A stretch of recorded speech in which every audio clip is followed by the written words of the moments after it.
Cerita ini hanya fiktif belaka. Jika ada kesamaan nama tokoh, tempat kejadian atau cerita, itu adalah kebetulan semata dan tidak ada unsur kesengajaan.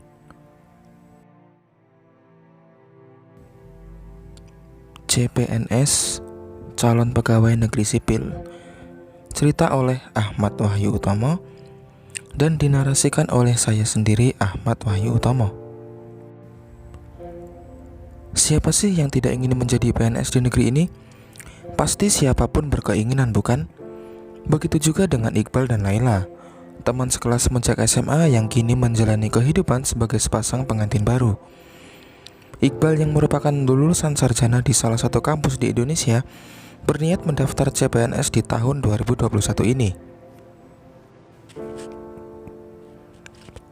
Sebenarnya sebelum menikah, Iqbal sudah bekerja di salah satu lembaga besar di daerahnya. Akan tetapi kala itu dia sudah tanda tangan kontrak tidak akan menikah dahulu sebelum 2 tahun masa kerja.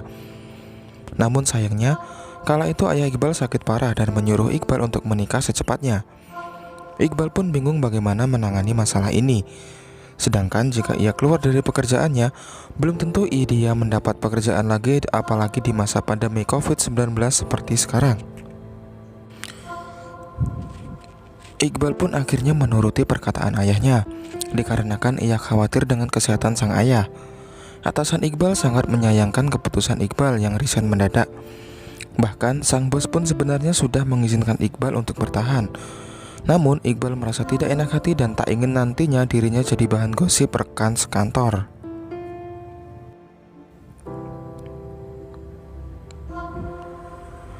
Pernikahan Iqbal dan Laila berlangsung sangat cepat dan terkesan diam-diam karena hanya dihadiri keluarga dan kerabat dekat saja. Setelah hari pernikahan ini, Iqbal mendapat panggilan kerja di salah satu sekolah dasar sebagai staf tata usaha. Namun gajinya sepertinya kurang mencukupi kebutuhan mereka. Akhirnya Iqbal pun mulai bermain ternak unggas untuk menambah kebutuhan hidup.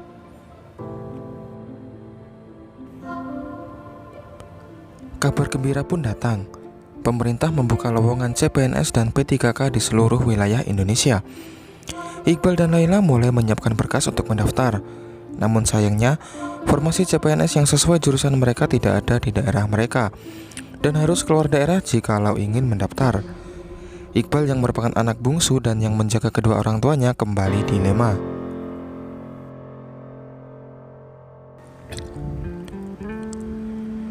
Iqbal pun berunding dengan sang istri, namun belum menemukan keputusan yang baik, dan Laila menyarankan untuk meminta pendapat orang tua mereka. Dari orang tua Laila mengizinkan untuk keluar daerah, namun sang ibu dari Iqbal tidak mengizinkan dikarenakan ayah Iqbal masih sakit, dan ibu Iqbal hanya sendirian jika Iqbal dan Laila pergi. Iqbal pun lagi-lagi bingung harus bagaimana menghadapi masalah ini. Akhirnya, Iqbal memutuskan untuk mendaftar keluar daerah dikarenakan desakan kebutuhan hidup, apalagi gaji Iqbal yang tidak sebesar dahulu. Sebelum berangkat, ibu Iqbal hanya diam dan terlihat sekali tidak rela bila Iqbal dan Laila pergi. Mereka mendaftar ke Yogyakarta dan berangkat menggunakan bus dikarenakan mau naik pesawat bandara sedang stop operasi pandemi. Sesampainya di Jogja, Iqbal dan Laila tinggal di perumahan kosong milik kakak sepupu dari Iqbal. Akan tetapi jadwal tesnya diundur sampai batas waktu yang belum ditentukan dikarenakan aturan masa pandemi. Dan pengumuman itu pun juga baru diposting di website instansi hari itu. Iqbal dan Laila pun sampai 50 hari di Yogyakarta menunggu jadwal tes. Dan akhirnya hari penentuan pun tiba. Jika lulus maka keputusan Iqbal tidak sia-sia. Namun jika gagal, entah apa yang akan terjadi nanti kalau pulang. Setelah tes usai, Iqbal langsung bisa melihat nilainya dan hasilnya sangat memuaskan. Ia masuk perankingan dan dipastikan lolos ke tes selanjutnya. Iqbal pun menelpon orang tua mereka dan mengabarkan, "Bapak, Ibu, kami lulus tes."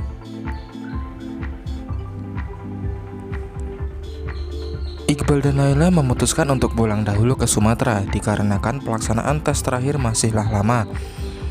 Iqbal dan Laila kembali menggunakan armada bus yang sama seperti waktu berangkat. Iqbal dan Laila merasa sangat bersyukur karena keputusan mereka tidaklah sia-sia.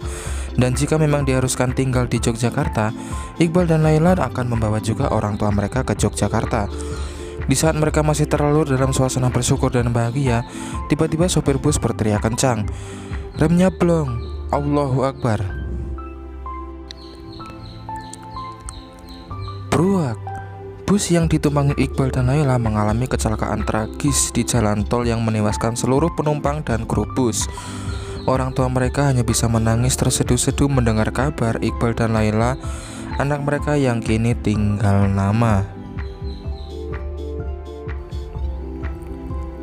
Terima kasih.